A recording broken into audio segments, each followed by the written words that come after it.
वज्रान जिसने इंद्र को हराया और फिर इंद्र को मारने के लिए बच्चे का वरदान प्राप्त किया। लोमहर्षण आगे की कहानी सुनाते हैं। निस्संदेह तुम्हें मरुतों का स्मरण है। इंद्र ने दिति के कई बच्चों को मार डाला था।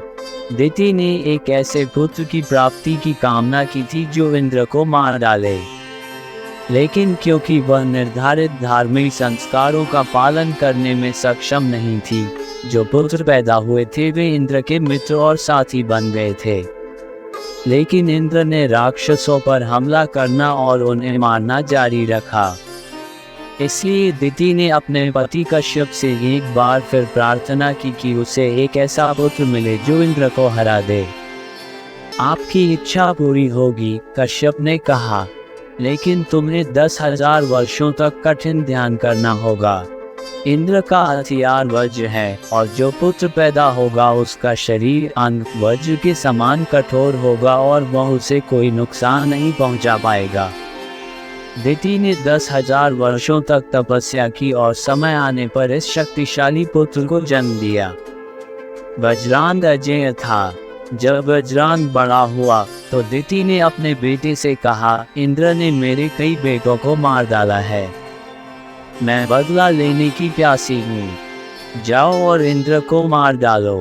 वज्रान स्वर्ग पर आक्रमण करने को तैयार हुआ। उसने बड़ी आसानी से इंद्र को परास्त कर बांध लिया। फिर वह इंद्र को अपनी माँ के पास ले आया और देवताओं के राजा को मारने के लिए तैयार हो गया। इंद्र की मृत्यु एक बड़ी विपत्ति होगी। ब्रह्मा और कश्यप वहां पहुंचे। वज्रान, उन्होंने कहा, कृपया इंद्र को मत मारो, उसे जाने दो। यदि सम्मान के पात्र किसी व्यक्ति का अपमान किया जाता है तो यह उसके लिए मृत्यु के समान है। तुमने इंद्र को हरा दिया है, इसलिए उसका अपमान किया गया है और वह मृत समान है। शारीरिक रूप से मारने की कोई आवश्यकता नहीं है। इसके अलावा ये तथ्य कि आप हमारे अनुरोध पर इंद्र को जाने दे रहे हैं सभी को पता चल जाएगा। भले ही वह जीवित हो, हर कोई उसे मृत ही मानेगा। हमारे अनुरोध को सुने और उसे जाने दें। वज्रान ने उत्तर दिया, मैं उस सुझाव के बिल्कुल भी खिलाफ नहीं हूँ। मेरा इंद्र को मारने का कोई इरादा नहीं है। मैं तो केवल अपनी माँ के निर्देशों का पालन कर रहा था। मैं आप जैसे दो सम्मानित व्यक्तियों को कैसे मना कर सकता हूँ? आप में से एक पूरे ब्रह्मांड का निर्माता है और दूसरा मेरा अपना पिता है। मैं ऐसा ही करूँगा, इंद्र को जाने दूंगा, लेकिन कृपया मुझे एक वरदान दो। मुझे ऐसा वरदान दो कि मैं बहुत सारी तपस्या कर सकूं।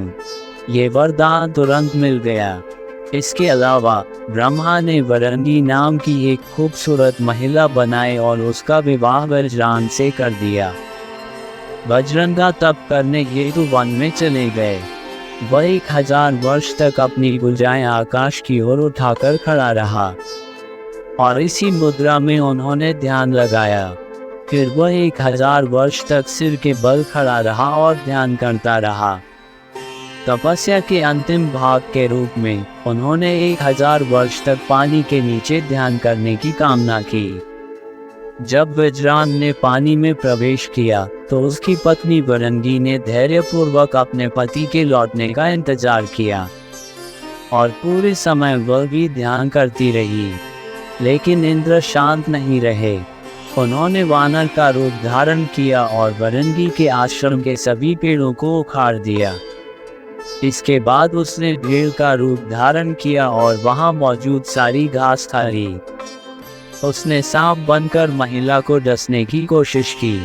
अंत में उन्होंने बादल का रूप धारण किया और आश्रम को मूसलाधार बारिश से भिगो दिया। चूंकि वरांगी ध्यान कर रही थी, वह प्रतिकार करने या अपनी रक्षा करने की स्थिति में नहीं थी। उसे ये सब अत्याचार सहने पड़े। जब 1000 वर्ष पूरे हो गए तो वज्रान लौट आए। इंद्र द्वारा उसकी पत्नी पर किए गए अत्याचारों के बारे में जानकर वह क्रोधित हो गया। वह फिर से ध्यान करने लगा। इस बार उसने एक ऐसे पुत्र की कामना की जो इंद्र को मार डाले। ब्रह्मा प्रकट हुए और बजरंगा को वांछित वरदान दिया। ब्रह्मा ने कहा, तुम्हारे पास एक पुत्र होगा जो देवताओं का अभिशाप होगा। उसे तारक कहा जाएगा। वरांगी ने 1000 साल तक बच्चे को अपने गर्भ में रखा। जब तारक का जन्म हुआ तो पृथ्वी कांप उठी और समुद्र में ज्वार भाटा उत्पन्न हो गया। भयंकर तूफान चलने लगे। जंगली जानवर आनंदित हुए और ऋषि मुनि कांप उठे। उचित समय पर तारक को राक्षसों के राजा का ताज पहनाया गया। धन्यवाद। आप देख रहे थे गॉड ब्लेस टीवी हिंदी। हमारे साथ जुड़ने के लिए सब्सक्राइब अवश्य करें।